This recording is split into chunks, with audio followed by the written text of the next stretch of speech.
Okay, the International Full Soap Timeline is live, and once again, it's just me here. I did advertise it on Twitter and elsewhere, so hopefully somebody will join soon. I spent all day today arguing with idiots, both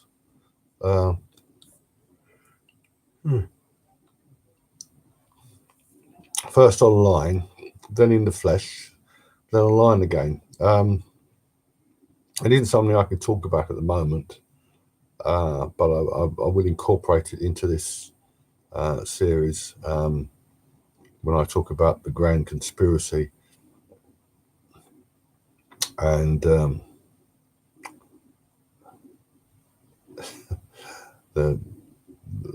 lunatics who support it.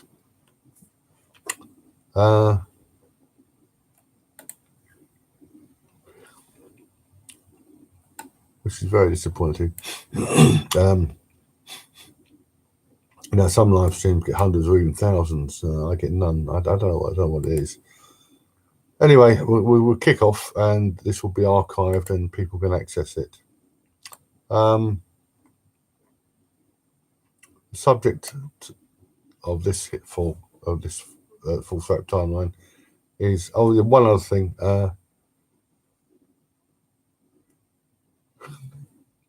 Having problems with this Streamlabs. I don't know.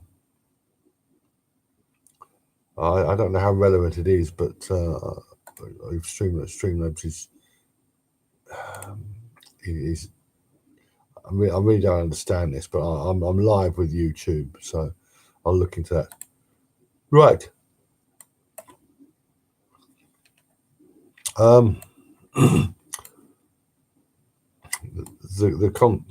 Race has been certainly since the 1970s, since I was quite young, since I was very young. Race has been a hot topic, and the lies that are peddled about it are beyond belief. Because I'm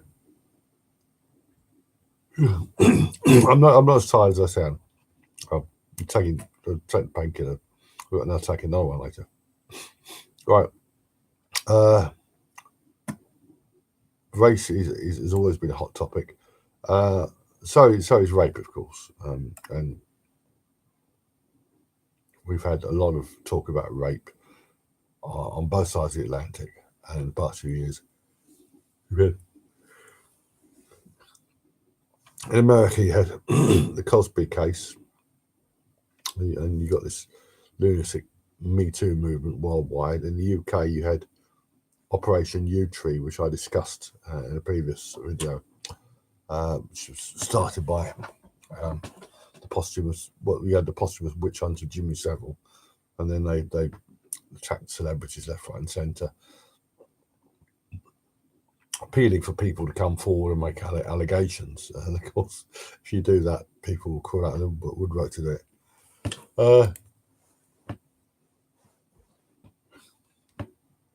The Cosby case is very, very controversial.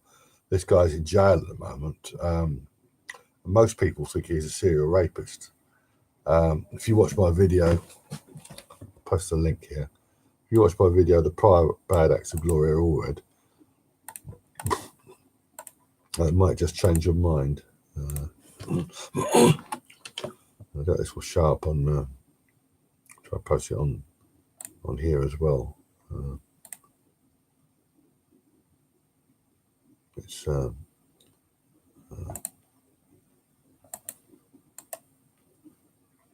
want to.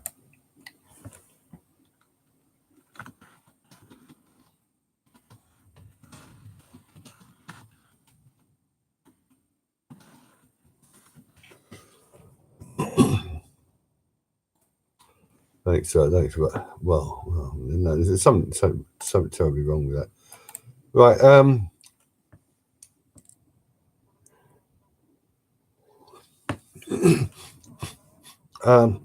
Men have been falsely accused of rape since. I mean, the oldest one is the biblical case of Potiphar's wife, and well, I mean that's legend, of course, but Feminist airheads have made a lot about this being sort of the legendary duplicitous woman, etc. I'll have more to say about that at some point. Right, we begin with 1931 in the United States. If I can get the timeline open. All right. Here we are. Full thread timeline.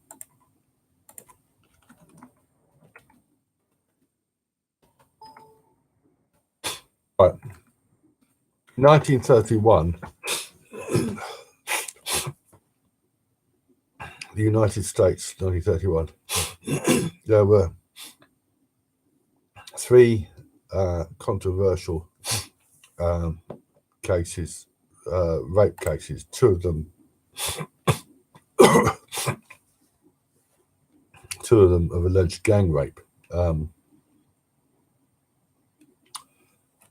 The first of all was the case of Dorothy Skaggs, a white woman who claimed to have been robbed and raped by a Negro at Norfolk, Virginia. Then you had the most controversial of them all, the Scottsboro case. And then finally, in September of that year, you had the case in Hawaii, the case that rocked Hawaii, Thalia Massey, who claimed to have been attacked and gang raped. And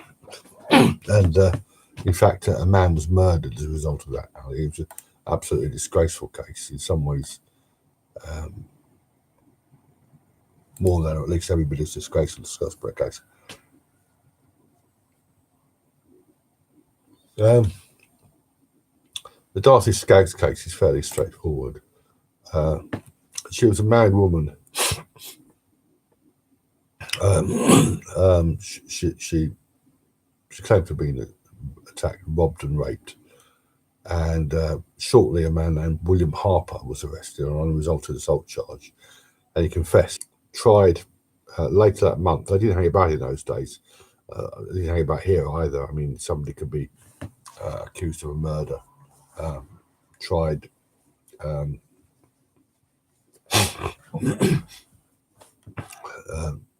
Charged, tried, convicted, filed appeal, and hanged within certainly less than 6 months, sometimes quite a bit less than that. William Harper was tried and he was convicted and sentenced to death.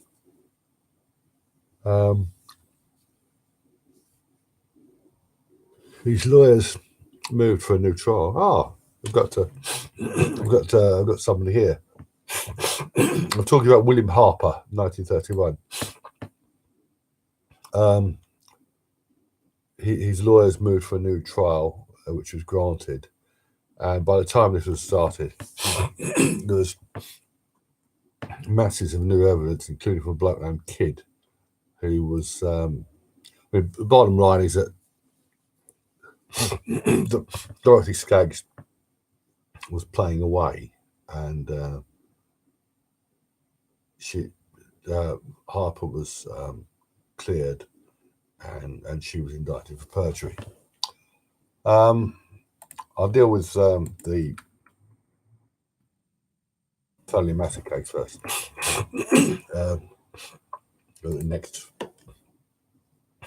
Thalia Massey was a very attractive young woman. She was the wife of a naval officer, but probably wasn't. It wasn't right in the head. She ended up committing suicide in July. She died from a drug overdose in July 1963. It was probably suicide. But in 1931, she claimed to have been attacked by a group of locals, natives, I suppose you call them, in Hawaii, after leaving a dance unescorted late at night.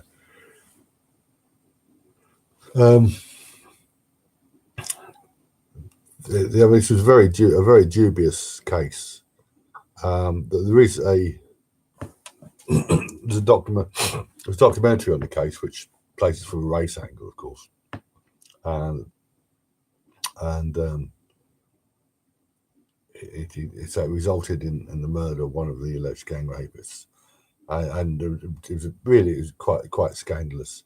I found a documentary on YouTube. You might like to take a look at it. The come to the Scottsboro case.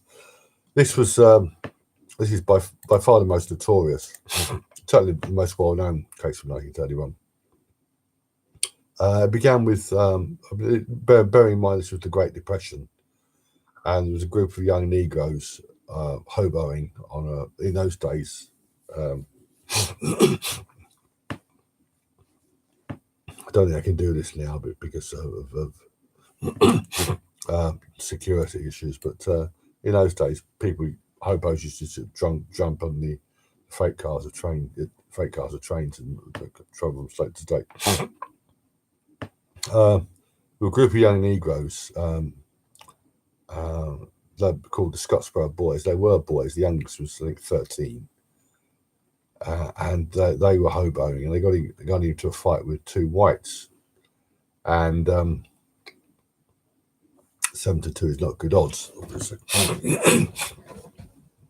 When the train, the two white women travelling on the train as well, Victoria Price and a woman who might be called her understudy, Ruby Bates.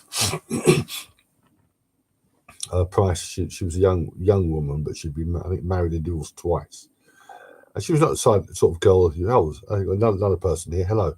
Scottsboro case I'm talking here. If you've got the full soap timeline, it's on March 24th, 1931.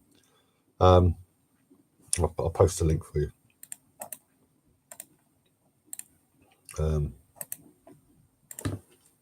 There we are. The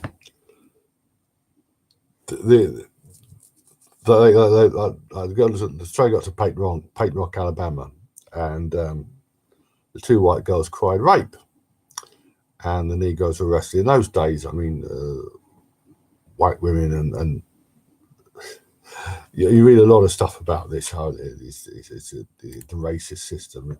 In other words, it's always the white man's fault, and racism, rather than the woman herself who cries rape. The two white women cried rape, and down to one now. The two white women cried rape, and there was a very quick trial followed by conviction. I think 6 of them were sentenced to death. One, the youngest one, who wasn't, was given a heavy sentence.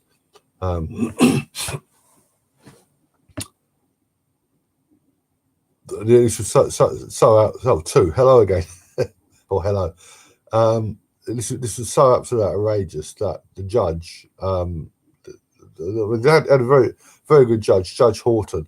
He made a classic statement here, which this is called a rape myth nowadays, but it's very true.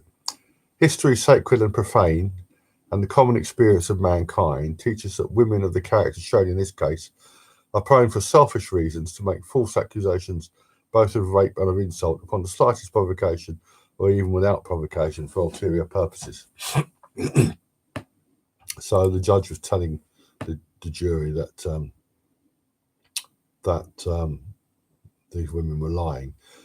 When I first came across the Scottsboro case around the year 1999, 2000, probably 1999. Well, I mean, I may have heard of it before then, but I began researching it then. I looked at it. I thought these kids were probably innocent, and I wrote to that effect.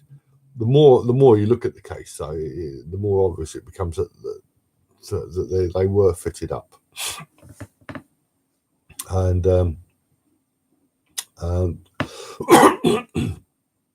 the case dragged on for years and years, and eventually they were all cleared or exonerated one way or another.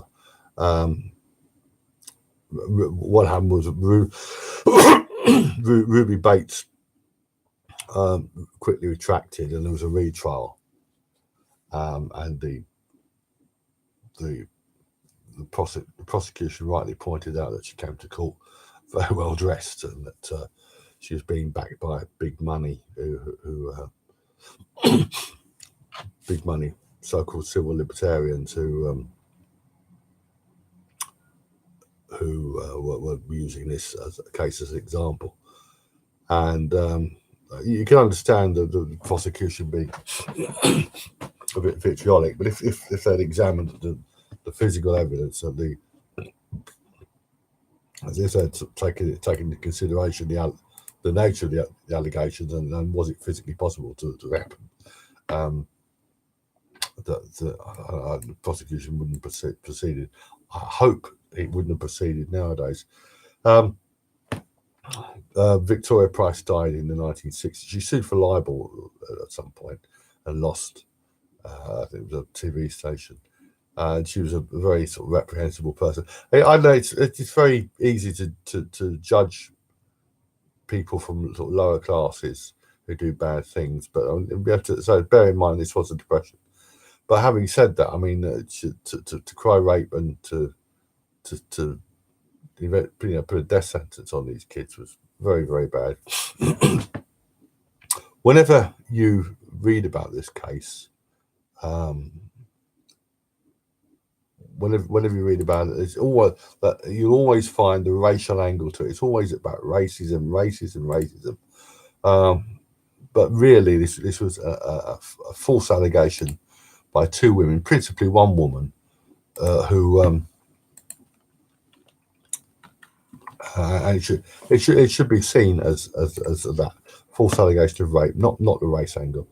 The thing I found from that case was that there were a lot of people unhappy with the way it was dealt with, including white supremacists. There was one bloke, a white supremacist, who said that he believed the white man was superior to the black man because he was black, and he was intent on maintaining that superiority, but he felt that this was an issue of justice, and this is something which is often lost nowadays. The next case we come to again involves a false allegation by a white woman against a black man. This happened in England on May the 5th, 1944, and this is the Leroy Henry case. You'll find this, I'll post a link to it. The Leroy Henry case was really, you hear all this rubbish today about racism. I think yada. But what happened here, what the people of Bristol did, what the people of Bath did in West Country, was truly remarkable. Basically, in 1944, there were a lot of American troops in Britain, overpaid, oversexed over here, as I said, and some were based in the West Country. One night, a black soldier named Leroy Henry went out and he had sex with a housewife at Coombe Down. She cried aggravated rape, which under military discipline was capital. He was. There are undoubtedly archive papers relating to this case in the West Country or American military archives. Unfortunately, I've had to rely on press reports because I'm not one of these academics who gets heavy funding to travel and that. But the press reports are very good. I've collated these over the years, and also I found reports in a couple of books, certainly one book. Leroy Henry was probably tried by an American military tribunal and sentenced to death. The locals obviously knew. This woman was clearly, how can I put it, a disreputable person. Henry's story was that they'd agreed to have sex. He gave her £1 and she wanted £2, which sounds It sounds ridiculous nowadays, but I did a bit of calculation here. Did a bit of research here. In 1941, 3 years before this case, a packet of embassy cigarettes in the UK would cost you 9p. That was 4p in today's currency. So 25 times 10, you could buy 250 cigarettes for £1. In fact, today a pack of 100 embassy king size will cost you £58 in Tesco. The Daily Mirror newspaper was 3p in old money. There were 240 pennies to a pound. Today it will cost you 75p, so you get a lot more. So what happened was the local people, and you'll see this if you look at the page, the local people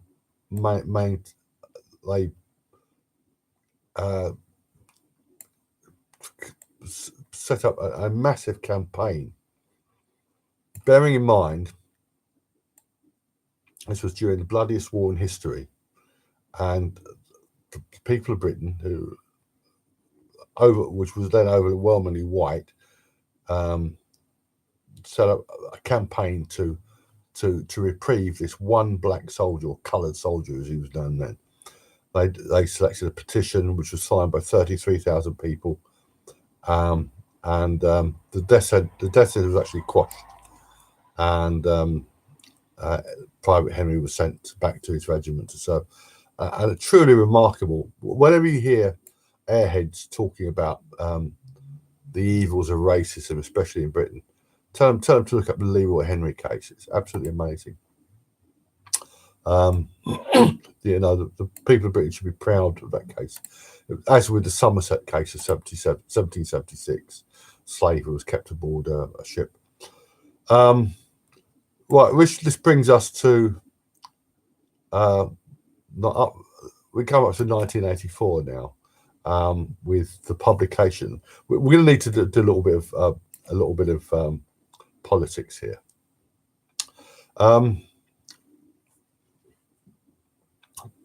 In 1988. In 1988,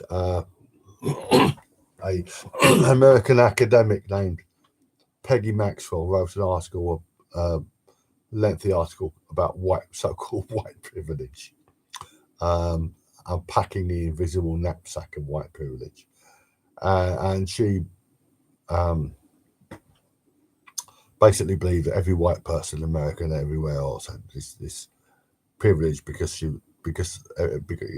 first on the virtue of the fact of being white. She looked around and everywhere she saw how privileged whites were in comparison with blacks. And some of the stuff she wrote was ludicrous. In fact, what she was seeing privilege, but the privilege she was seeing was her own as a tenured academic, tenured professor. I mean, these people lead very privileged lives. They have to do a bit of teaching. They get paid to write books. They get grant money, and for travel to conferences, etc. And she came up with this ludicrous idea. I mean, it's not the first person, not the first person to do it. White privilege. The reality is, as I'm sure all of you know, although very few people enunciate, is that privilege comes largely from money. Not entirely from money, but it's a privilege money can't buy. And if you haven't heard of that, let me put it this way: if you were a white billionaire charged with murder, or a black police officer, a lowly police constable, you'll be better off as a police officer. That's the privilege money can't buy. There's some privilege comes from celebrity as well. Royals are said to lead privileged lifestyles, but the flip side of that is service. And if you look at whenever I hear of the royals being denounced as parasites and whatever, bashing off the working class. I think firstly of the Queen and then Hillary Clinton. The Queen of England has been on the throne longer than I've been alive, which is saying something. And she spent that lot of time serving. It's a lifetime of service. Whereas Hillary has this great sense of entitlement. She should have been the first woman president of the United States. In fact, before long, hopefully, she'll be wearing an orange jumpsuit. But white privilege is such a ludicrous idea. In 1989, a black female academic came up with something called intersectionality. This is you hear a lot about this nowadays. Basically, this takes privilege to insane lengths. The other idea is that you have a totem pole of oppression. At the top, you have the white Anglo-Saxon heterosexual male, the airhead Angela Davis referred to, I think it's a white heterosexual patriarchy. And then you have blacks and homosexuals and whatever. You can look at the totem pole the other way around, because I mean the idea is that people below you are oppressed by you. So white men are at the top, white women, and so on. But what happens when a black man is accused of a crime against a white woman? Well, we know from the Cosby case that, and similar cases, that if you're a man, if you are a wealthy black man, if you're a very poor one, if you are a man, wherever you are, whatever you are higher above any woman in the totem pole of oppression. So if a woman accuses you of rape or something, then how could you not have done it? This is the intersectionality nonsense. We saw this in the Cosby. I'll jump to the Cosby case and I'll come back to other cases. Bill Cosby. This gets quite complicated, but Bill Cosby, become known as America's dad. In actual fact, it's clear that from documentation that's come to light, not these ludicrous allegations, but documentation that's come to light, it's clear that for a long time he was, as Colin Powell said of Bill Clinton, dicking bimbos, and he was having sex with a lot of women, not exclusively white women. In 2004, he had a relationship with Andrea Constand, who is a 6-foot-something white lesbian.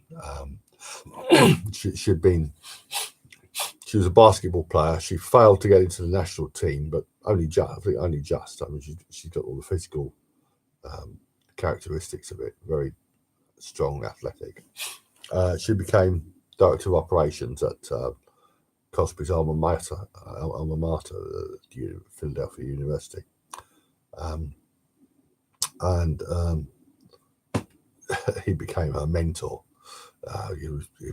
She'd be dining alone with him at home.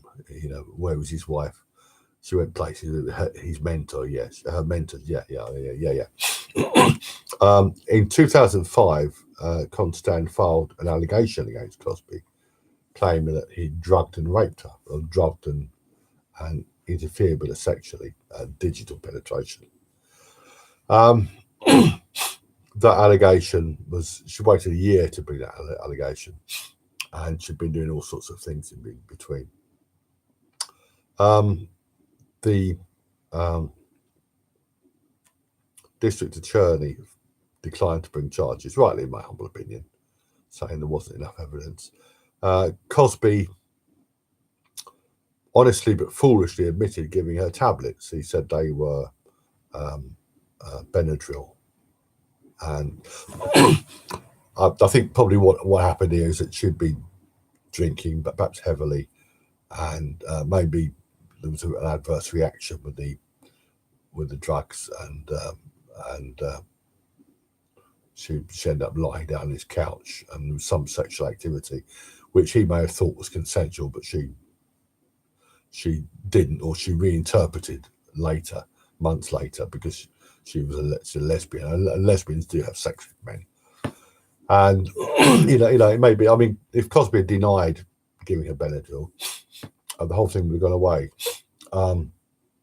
Constant brought a civil case against him, and when other women who'd had the information was leaked out deliberately, when other women who had experience with Cosby, in relationships with Cosby, saw this, they come forward and accuse him of serial rape. Well, all sorts of allegations. Cosby settled with Constant, and everything went to sleep for a decade. Then a comedian named Hannibal Buress made a joke, rather poor joke, about Cosby raping women, and it was reignited, and the corrupt attorney Gloria Allred went looking for women and brought forward all sorts of allegations. One of Cosby's first accusers in 2014 was a woman named Joan Tarshish, who sounds very plausible. I tell you, you'll find, I made a video of this. The Cosby fan Jay Raskin found a video of her on YouTube talking about how when she was younger, she had delusions and she was talking to aliens and stuff like that. Ludicrous stuff. The woman was clearly on a different planet from the rest of us. She was one of Cosby's first accusers in 2014, and she appeared. Don Lemon interviewed her, and she claimed that she'd been orally raped by Cosby. She claimed she'd been violated on two occasions. Don Lemon asked her very reasonably, if he put this thing in your mouth, why didn't you bite him? And he caught a lot of flack for that. Well, if you know about Don Lemon, he's probably been talking from experience. If Cosby had done that to Lemon, he probably have kept sucking. But the first, I mean, when these accusations started coming out, the media didn't quite know what to do, because they're all white, these accusers. So what did they do? Did they side with them and be branded racist, or did they side with Cosby and be branded rape apologists, or rape, similar? Very different, very tricky for them. They tried to walk the tightrope. Some of these allegations, there was a woman named Shalon Lasher, who's black, who came forward, but she's so, I mean, she's so ridiculous that it didn't take long for the at least one news site to dig out information about her, that she was a convicted prostitute, that she was a convicted false accuser. She had a rap sheet a mile long, so she didn't really count. Then Beverly Johnson. Beverly Johnson was the first black woman to appear on the front cover of Vogue magazine, and she claimed that I think when she was pregnant, she claimed that Cosby had drugged her and tried to attack her, but she'd managed to escape from him. And Tommy Sotomayor summed her up to a T. He said, black women always have to go one better. So the white women claimed they were drugged and raped by Cosby, but this black woman claimed that she was she managed to get away from it. So they have to go one better. I mean, people were still defending Cosby at that point in the media. Then the deposition, his deposition in the Constant case was released, in which he admitted to obtaining prescriptions for Quaaludes to give to women, and this was put out as evidence that he'd actually been drugging and raping women for decades, and nobody reported him, of course. But in fact, when Lasher gave her testimony, she claimed it was, I think, green pill or blue pill. Quali was a big white. She said a little green pill or a little blue pill. Quali was a big white pills. So she was obviously lying. And there were so many allegations against Cosby that most allegations against him are either clear. I mean, some where women have been foolish enough to give precise details, they're clearly lying, refuted by chronology or just refuted. And others, because they're vague. I mean, they can't be proved or disproved. But Cosby was railroaded. The trial. I blame Mesereau, his lawyer, for his conviction. The first trial, he ended up with a hung jury, a mistrial. And the second, he should have put Cosby on the stand. Like the prosecution put an airhead rape counselor, so-called expert, Barbara Ziv, who testified about so-called rape trauma syndrome, which, if you saw my earlier video, if you look at the timeline, rape trauma syndrome doesn't actually exist. It's something which has been invented to affirm a rape allegation over ludicrous. Cosby was convicted of 3 counts of assaulting Constand, and he's just believed, like Jimmy Savile, it's just a matter of faith that he's a serial rapist. When in fact, all he was really was a dirty old man. Most of the women accused him were either whores or attention seekers. Some of them were outright whores, like Janice Dickinson, for example, or Lasher. But others are lying or they're not right in their head. So the Cosby case showed that if you're a man, whatever race you are, whatever your social standing, if a woman accuses you, then you're higher up the totem pole of oppression. Therefore, you deserve to be lower down in the credibility stakes. Should mention a couple of cases in which, because these received wide publicity. There was the Tawana Brawley case of 1987, and there's the Duke Lacrosse case. Tawana Brawley, this was November 28th, 1987. This is New York State. Tawana Brawley, I put the copy of the official report, the grand jury report on the website. I've linked it. It's on. I'll put it on the Internet Archive. She was a black teenager in New York State, and she was found in a rather distressed condition, covered in feces, and claimed to have been raped. And it's claimed it was done by a group of white men. One of them, I think she named a police officer and the state official, state attorney, and it was treated very plausibly, except that a woman, I think it was a woman who saw her. She was found in a sack, stuffed into a sack and covered in feces and horrible stuff. And one woman actually saw her crawling into it. And the case was championed by Al Sharpton and Al Sharpton, and it was made a big, because she was black and the alleged attackers were not. A big thing was made of it. To this day, she insists she was actually raped, but it's accepted that this was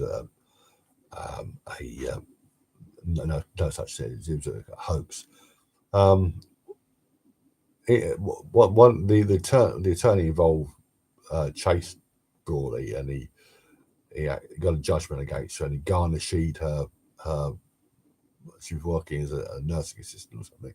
He garnished her salary to get some. He said that he didn't want her money; he wanted an apology or an interaction, but he never got it. So he's going after her money instead.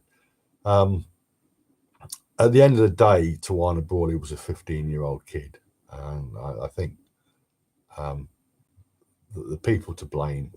I mean, yes, she started it, but I think to punish a 15-year-old, to treat a 15-year-old like an adult, it's a bit over the top. And really, it was Al Sharpton and the other race baiters who deserved to. They're the one. They're the real culprits here. We come on to Duke Lacrosse. This was 2006. March 14th, 2006. This case is one. It's even more outrageous than Tawana Brawley because of the behaviour of the district attorney, Mike Nifong. Crystal Mangan was an exotic dancer. Call it what you want. She was also a prostitute, a woman with very lax morals. She and fellow dancer Kim Roberts were hired by Duke Lacrosse, the Duke University lacrosse team, for well, what do you think? Late at night, biggest lacrosse is a white man's game, as it were. Very few black lacrosse players. They were all white. The show started at midnight, but Mangan turned up drunk, and she'd been taking pills as well, and she actually she virtually collapsed. She collapsed, and she was in no state to dance. They shelled out a lot of money, so they're obviously very angry. And there were words between the other dancer, Kim Roberts, and then one of them said something. Tell your grandpappy thank you for making my shirt, something like that. Mangan, I don't know. It may have been that she was getting confused, or maybe she just lied, but she claimed to be raped. Claimed to be raped vaginally, orally, or anally, or all three, depending on which, vary what she said.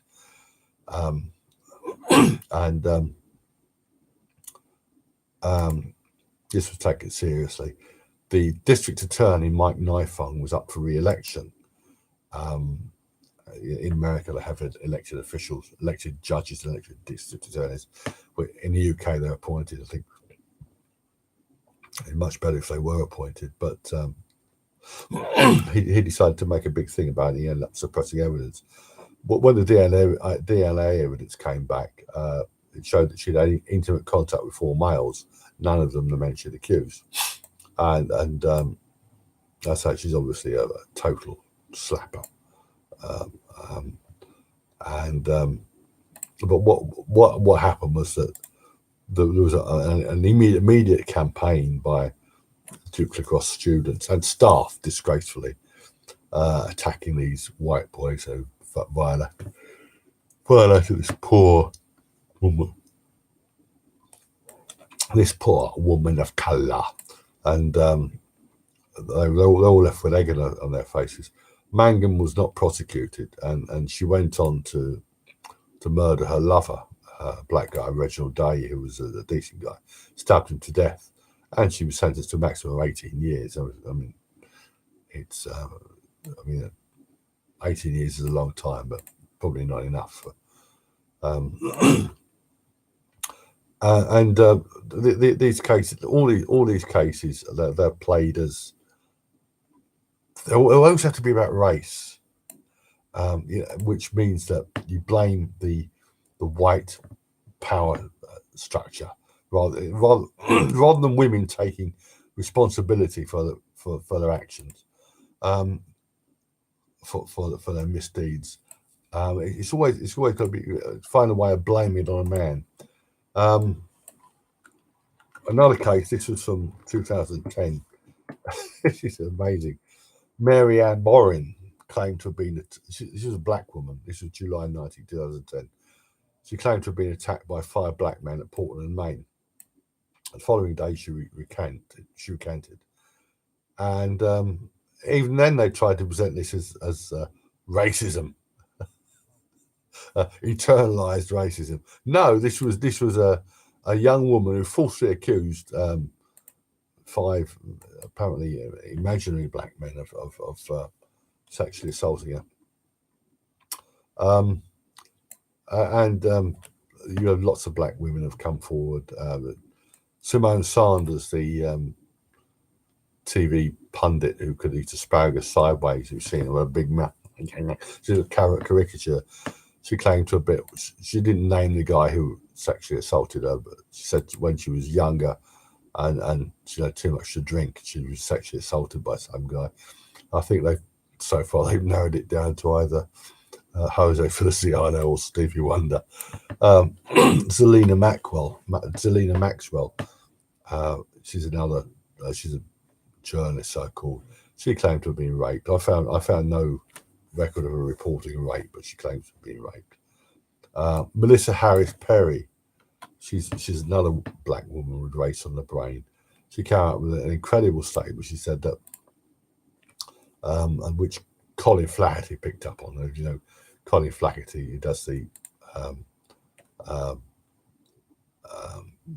he vlogs on race issues, black violence, what he calls black violence. Don't make the black kids angry, and white girl bleed a lot. And he took her face value. She said that many black women are raped by the age of 16, and that they don't report this because they know that the racist system will be so harsh on black men. Well, if it's for true, if a woman is raped, she's properly raped, you would expect her to want the guy to suffer.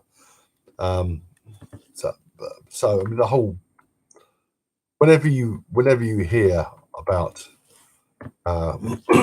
race stories, whenever you hear whenever the accused is black and the accuser is not, or vice versa, you'll always hear it presented in terms of race.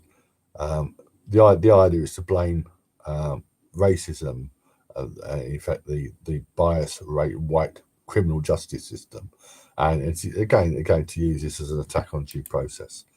I mean, Cosby's accusers, a lot of Bill Cosby supporters were spouting garbage about the white supremacist media, as if seriously. But it's surprising. I mean, I say there are a lot of false allegations. There are a hell of a lot of false allegations of black men who've been falsely accused, often by white women, and some, be they real black men or imaginary ones. I think my favourite is if I can find her.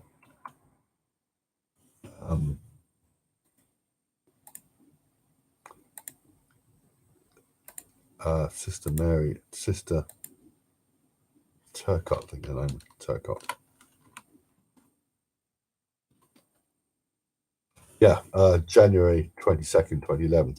A nun in New York, Sister Mary Turcott, claimed to have been attacked in the street by a 6'4" black man, choked and raped. Police believed initially because she was a nun. There was another one in London who her attacker wasn't. No, this was an extraordinary case. It was a woman who claimed to have been attacked.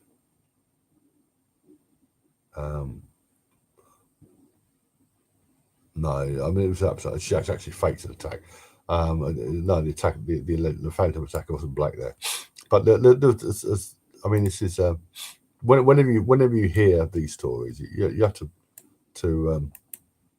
you should exercise a little critical faculty, to put it mildly, because you know, as I've said before, if a rape victim looks like a rape victim, whatever her state of mind, if she's got bruises and if she reports promptly, then she's credible. She may not be telling the truth, but she's credible.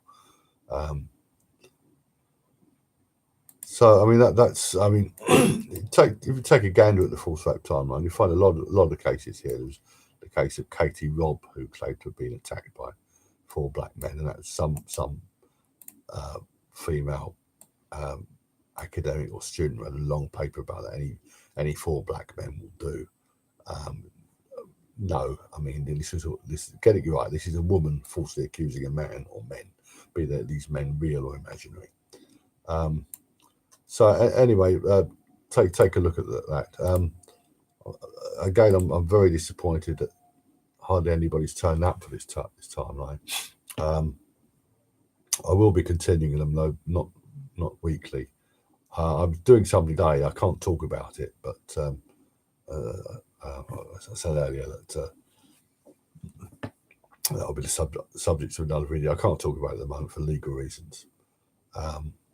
But I'll be doing a video on the Grand Conspiracy, and maybe one on false allegations of child sexual abuse. Many of these allegations actually come from adults. They're recovered memories or historical allegations. I'll maybe do one on the sexual grievance industry, and maybe another one on how we can a way to tackle both false allegations and real ones, how to punish false accusers, and to put in place protocols that will reduce actually real rapes. So I think that's worthwhile.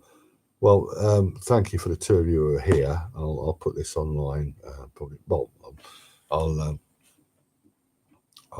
edit out the irrelevant stuff at the beginning. Hopefully, there will be more people watching next time. Anybody has any comments? I think Friday. I may go back to Friday night, 10 p.m. Wednesday midweek is a bit, but it will be at this address, my only YouTube channel at the moment.